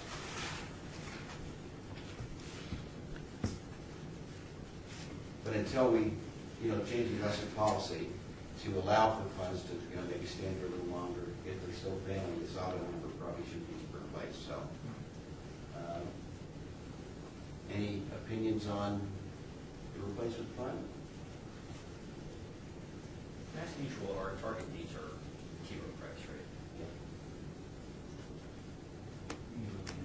Well, I sometimes wonder if we have the target funds with one company, if they invest in their own funds, I assume, to create that target date fund. You kind of you're just pulling out individual funds out of target date funding, putting it in the Mass Mutual portfolio. Well, that's true, but the driver of the T-Rowe price target date fund in terms of how good they're performing, I mean, they are very good asset managers. And Morgan Stanley, has a lot of funds that they like, but it's not necessarily the underlying fund, it's the equity allocation. No, I understood, but they'll have an investment philosophy in the target date fund and in this fund that is likely going to be some consistent money to the year allocation, but the investment decision making is going to be similar to each, I think. To a certain extent. As much as the firms can have an overall policy on how to invest in equities. That's all I'm saying. It seems like sometimes if you have the target date funds, maybe they should be one family, the rest of the is that true or not? I mean, I can understand the thought process, but I wouldn't necessarily think it's true. I think you have to evaluate the individual company on some fund and so on there. I guess there's something anyway if you invest in either days, and that's what So this Oppenheimer fund has been on watch for only a couple of quarters. Trying to cold? Still a 3-star Yeah. rated fund. Yeah. But, It's also a 4-star rated. You saw my stock fund going like this. There's a star rating on this. It's 4 star. Yeah. Page 12. Page 12. Other than T-Rowe's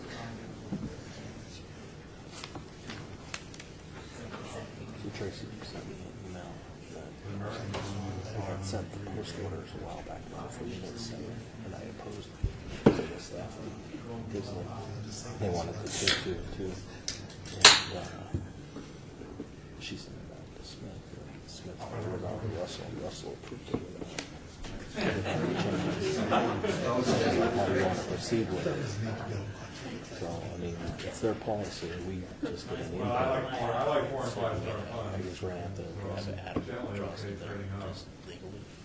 Maybe say that we oppose What do you guys think? it, at least. That's involved. I was thinking Happens. Mm-hmm. Right, that might be one of that everybody, the staff, is one of those things that they have control over. Well, the thing is that they They had on the inflation fund, the PIMCO return was at least compliant, 426. which is, Well, it was it lower would be because fun it's now, 4 I would go, because he's dealing with Russell. I think we should. I like T-Rowe. Like T-Rowe.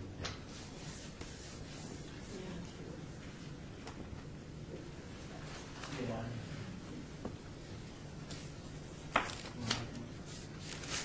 Yeah, I'll make a motion to replace the fund with T-Rowe price capital opportunities. Okay, any discussion? All in favor, say aye. Aye. Aye. Opposed? We have replaced one fund today. So then we So should we have a 2-for-1 sale with Mass Mutual and replace another one? We only have to do one notice? That's right. It might be a 3-for-1 here. Okay, let's look at the small cap one. Yeah. Go back to the book. Yep, back to the Mass Mutual book. Performance or fund search? Yep. Performance? This is a manager's skyline. Yeah. Oof. Yeah, 32. And now we're down to the AMG Manager Skyline Special Equities. And that's something we've been talking about. Yeah, really bad. So back to the fund search book, and we can go to page 10. And a lot of choices. And here's a situation where, although BlackRock has a score of 100, Federated got two other top tens. that's right. That's right. And Federated, the 3-year return to the index outperforms the index of 4.95%, and the 5-year return of 3.2%. That's pretty compelling. You go to page 14. Got the 12 on the way to 14. Yeah, there's your Morningstar page on page 12. Federated really made some improvement going from a 2-star to a 5-star fund. So the 10-year is supposed to go down to, it's back down, does that mean it's gonna go back down to 2-star? No, Let's it hope not. means that a long time ago they used to not be great performers. Okay. And a 10-year is actually not a monitoring criteria on our IPS.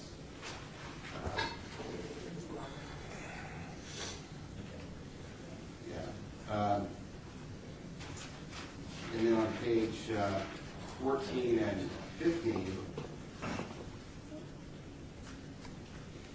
if you look at some of the risk and performance metrics, on the bottom of 14, you've got BlackRock that has a low beta of 0.94, a standard deviation is 1342. If you go to page 15, Federated's got that nice high alpha of 242 and high Sharpe ratio of 102.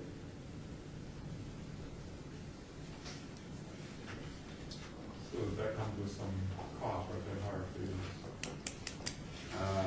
And the fees on 17, excuse me, fees are on 18.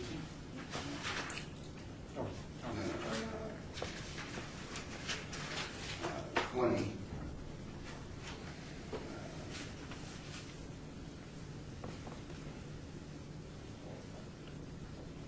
Yeah, so the incumbent fund has an expense ratio of 1.17%. Federated is 1.15. The BlackRock's 1.2 million. Pardon me? You look at the gross or the net? The net.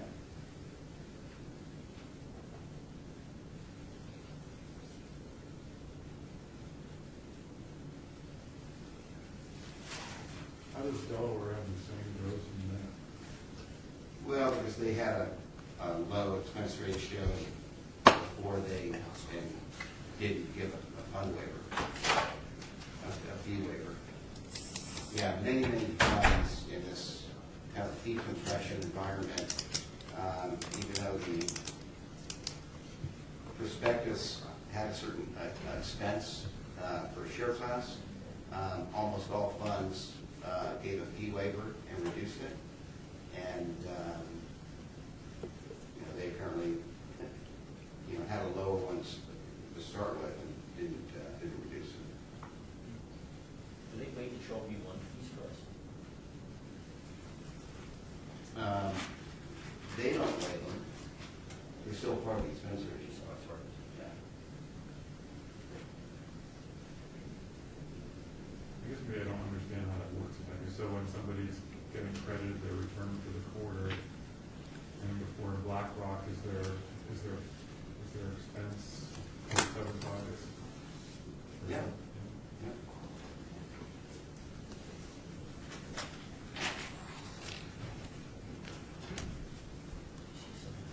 Yeah, so, Federated,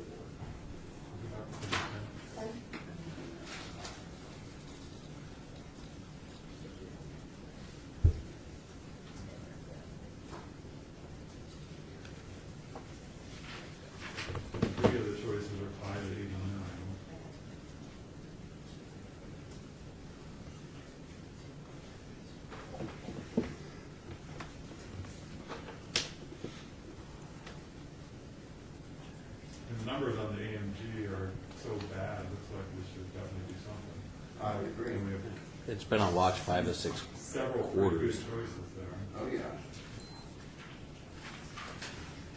What do you suggest? I like number one. Looks like Federated. Black Rock. to me. No, Federated. Federated's got 2 number ones, a 4 and a 7.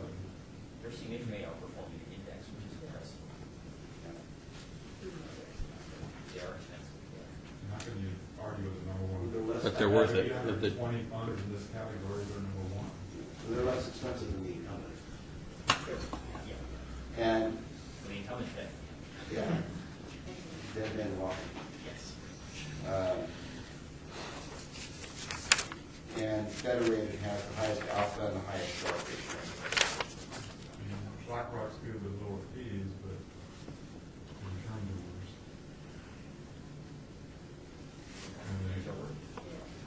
There's cost and there's value.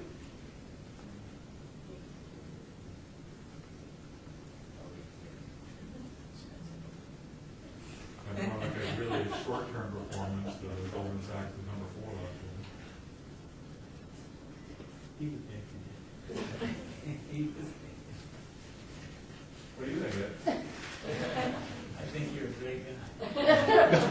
Question. Question is, we have 5 minutes. Federated.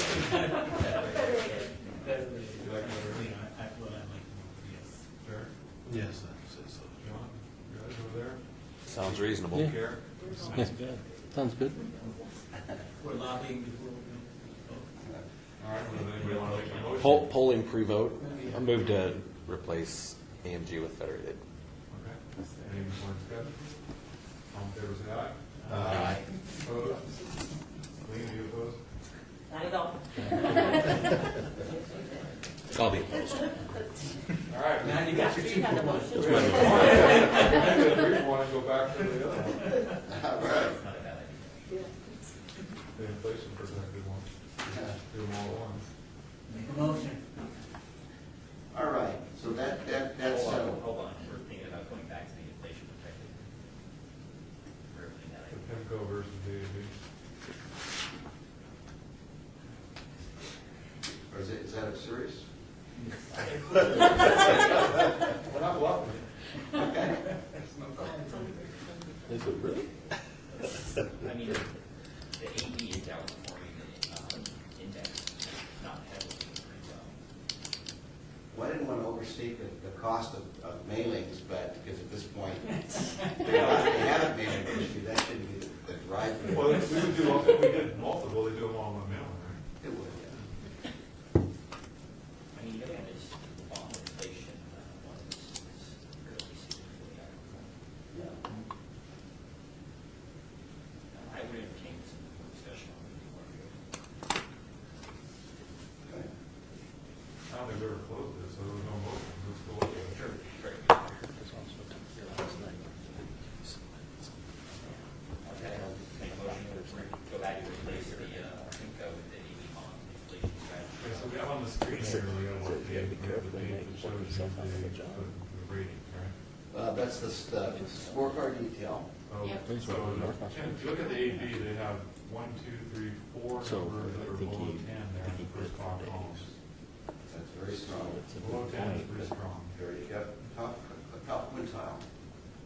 That's something that they had for a long time. Yeah. It looks like a good trade-up to me. Yeah, it has your morning star stuff. It's in the first thing. So he's just never get. So John, are you prepared to make a motion? Yeah. Did you already? I think I did. He tricked him. Any other discussion? No, Motion on he the just table needed is to that. replace the PIMCO real return admin fund with the AZ bond inflation strategy advisory fund. All in favor, say aye. Aye. Opposed? That passes unanimously. So, All see right. if he goes on. We can get a four for one. 1559 to bid. The Franklin Utilities Fund, 2 quarters ago, it had a score of, we're on page 33, had a score of 44. Last quarter, it plummeted to 32. This quarter, it improved, still a pretty weak 33 points.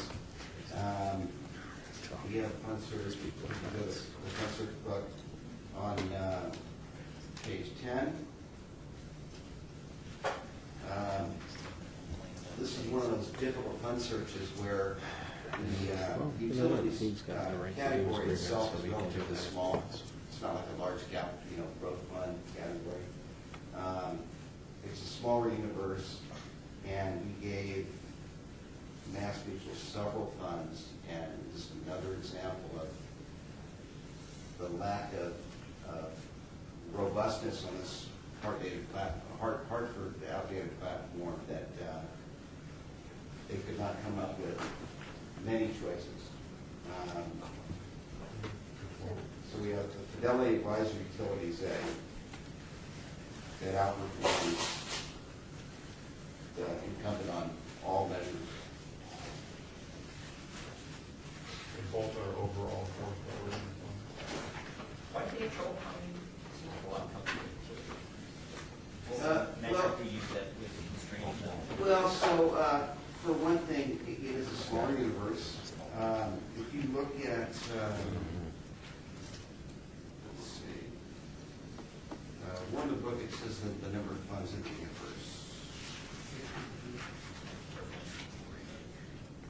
Yeah, so when you look at like the intermediate term bond category, there's 1,007 different funds. Then you go down to utilities, there's 63. There's 63, and that universe would get even smaller when you look at funds that are going to screen through Morgan Stanley's baseline screens for us to be approved to be a fiduciary, showing it and recommending it. So then we generally start with 3 to 5 funds, give it to the record keeper, and say, show us the best, least expensive share classes that have the required fund revenue sharing, immediate revenue requirement, and they came back with essentially one fund. Yeah,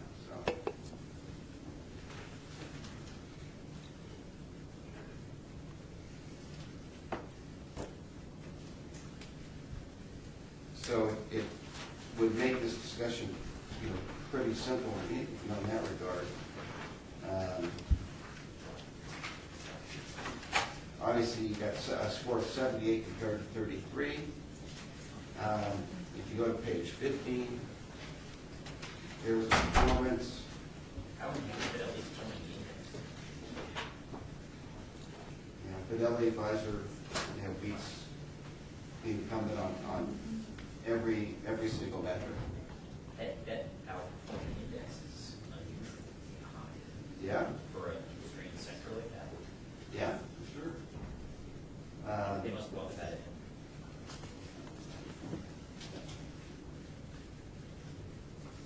But I'm looking at page 15, a high alpha, low beta,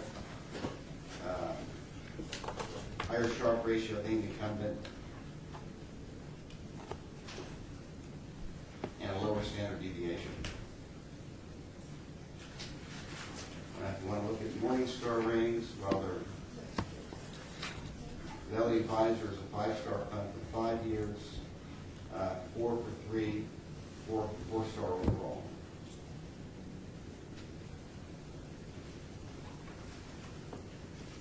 That's kind of a brainer.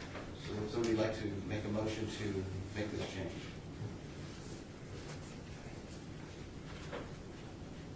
John wants me to make. I'm just trying to spring.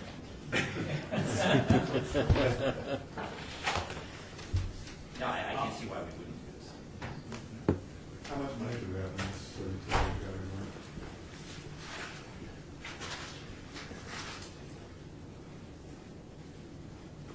Franklin Utilities has $4,076,431. That's 3%. 2.4%.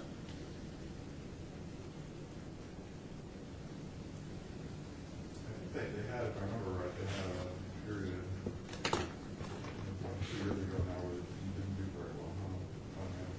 fund manager tenure information? Yeah. 11.66 years. For Franklin, Fidelity. for Fidelity, how about for Franklin? Gary, was your comment that fund managers and funds weren't doing well against the index, or? Yes. Yeah, so the last several years, most active funds, it's been very difficult to outperform their indexes because of the too much volatility. It's, you know, momentum market where all boats are rising and rising tide, but a lot of market, technicians and strategists that would voice their opinion that think it's going to change when volatility comes back and disrupts things and gives active managers a chance to go in and take advantage of sectors that are undervalued and with disruption, overweight, and underweight. I'm thinking of the manager for Fidelity doing something today. Yeah. They're 11.66 and the other one's 14. So Franklin did not longer. It looks like Franklin is a paladin with him 20-year, 10-year, 20-year, 14. It looks like Fidelity only must have one because the average is the same as the longest. Unless the fund has only reached the peak, I guess. So, Ed, did you make the motion?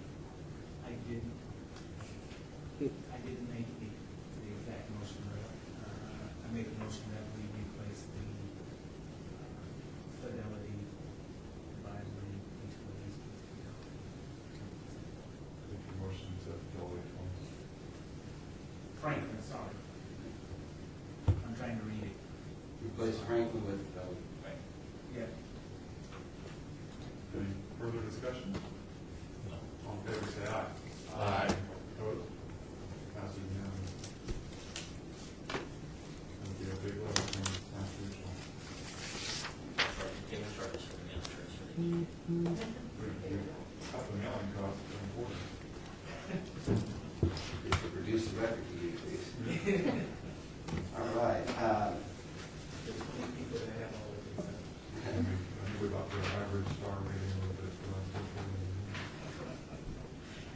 Okay, so that concludes the Mass Mutual.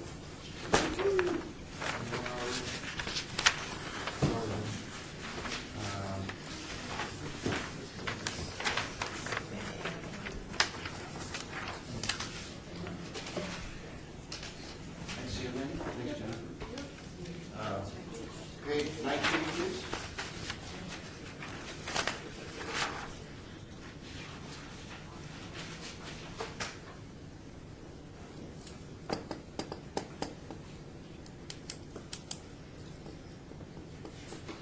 There's a watch list Invesco Diversified Dividend and Parnassus Core Equity.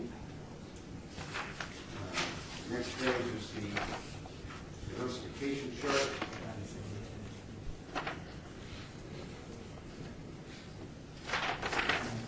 Where in this fund, we have the AB inflation fund. This, with ICMA. the same one we just bought. Damn, we're smart. Yeah. So this is a Z. The other one wasn't a Z, but it's a different chart. Different share funds, yeah.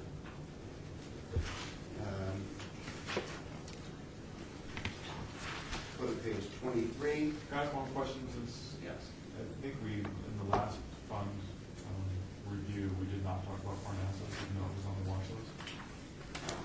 It's on the watch list, I think, for all three categories, so we can talk about it here. Okay. We talked about it last time as well, so I want to make sure we don't forget about it. Okay, fine. So page 23 in ICMA, stable value at 19.58%. Page 24, 25 to 26, there's the fund balances. Talking about stable value, that 19.5% equates to $12 million in the stable, in the BT Plus, the collective trust fund. And ICMA is sitting at just shy of $62 million. Page 29. There's a historical watch list. Pretty clean, except Invesco Diversified and Parnassus. And page 31 is a scorecard detail. Some really good performance. Western Asset Core Plus, this has been a steady, wonderful fund. And there's the AB Inflation Strategy Fund, 100% score. Fidelity Pure, doing great. These are pretty newly added American Fund Target Date Fund Series, all scored very nicely. Page 32, we get to some little stress or distress. The Investment Diversified Bond Fund, last 3 quarters it has maintained a score of subpar score of 44, and it remains on watch. And we will look at fund search. In that fund search book.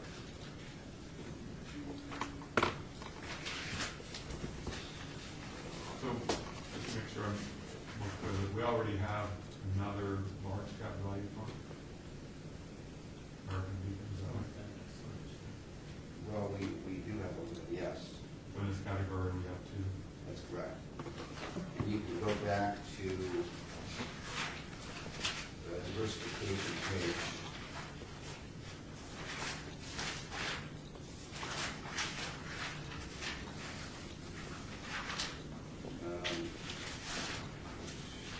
Anyone? We'll go 21.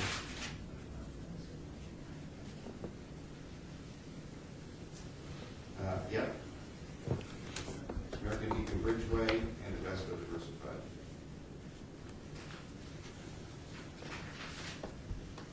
We have no mid-cap fund.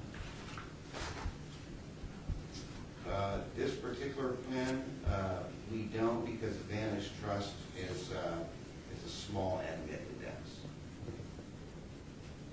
The Vantage Trust, Vantage Point Growth and Income, or the Vantage Point 500 stock income? Down at the bottom of the Vantage Point mid Down small. below. Oh, below. Yeah, it's small and mid.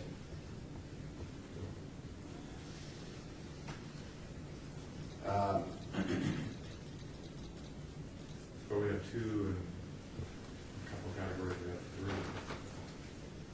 3. Well, yeah, I mean, that That could add a real mid-cap one. well, we could, I mean, that would have been, you know what it is that if you were willing to just amend you from scratch, which we could ultimately do in the big picture, you probably would, but this was kind of a legacy position inherited. So we've been kind of, massaging the fund lineup as we got it and, working around it, retrofitting it, so to speak. So, Can you bring back next time some options to fill in that gap of nothing? yes. But in doing so, if we got and really I think to do it really precisely, what you would do is you would simply add a true mid-cap blend index and then take the small mid-cap index and replace it with a true small cap index. Because otherwise you're going to have overlap.